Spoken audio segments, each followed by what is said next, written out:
प्राचीन भारत में ऐसी कई विद्याएं थीं जिनके माध्यम से व्यक्ति अपनी शारीरिक शक्ति और मानसिक बल को बढ़ा सकता था।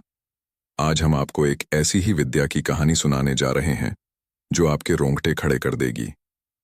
यह कहानी है एक युवा लड़के की जिसने अपनी कमजोर काया को अजेय शक्ति में बदलने के लिए एक प्राचीन विद्या का सहारा लिया। बहुत समय पहले एक छोटे से गांव में अर्जुन नाम का एक लड़का रहता था। वह बहुत ही कमजोर और दुबला पतला था, जिससे गांव के लोग उसका मजाक उड़ाते थे। अर्जुन हमेशा अपनी कमजोरी से परेशान रहता और सोचता कि कैसे वह अपनी शारीरिक शक्ति को बढ़ा सकता है।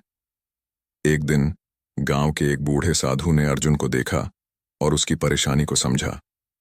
साधु ने उसे बुलाकर कहा, बेटा, मैं जानता हूं कि तुम अपनी कमजोरी से परेशान हो। मैं तुम्हें एक प्राचीन विद्या सिखाऊंगा जिससे तुम अपनी शारीरिक शक्ति को बढ़ा सकते हो। लेकिन याद रखना, यह विद्या बहुत कठिन है और इसे सीखने के लिए तुम्हें दृढ़ संकल्प और मेहनत करनी होगी। अर्जुन ने साधु की बात मान ली और विद्या सीखने के लिए तैयार हो गया। साधु ने उसे एक गुफा में ले जाकर विद्या सिखानी शुरू की।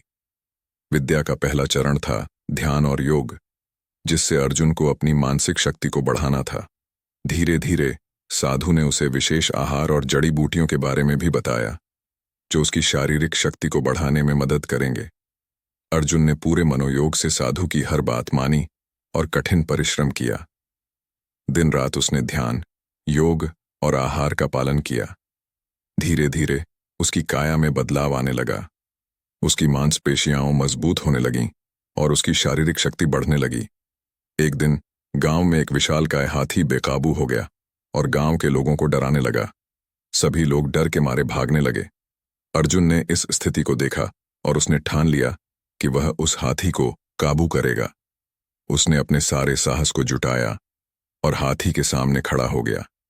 हाथी ने अर्जुन को देखकर उस पर हमला करने की कोशिश की, लेकिन अर्जुन ने अपनी पूरी शक्ति से हाथी को रोक दिया। उसकी शक्ति इतनी बढ़ चुकी थी कि उसने अकेले ही हाथी को काबू में कर लिया। गांव के लोग यह देखकर चकित रह गए और अर्जुन की तारीफ करने लगे। उस दिन के बाद से अर्जुन को गांव के लोग एक वीर योद्धा के रूप में मानने लगे।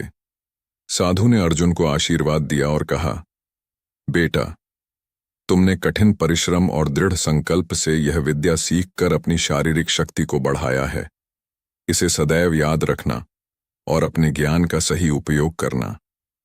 अर्जुन ने साधु की बात को मन में बसा लिया और हमेशा अपनी शक्ति का सही उपयोग किया। उसने गांव के लोगों की रक्षा की और एक सच्चे योद्धा के रूप में अपनी पहचान बनाई।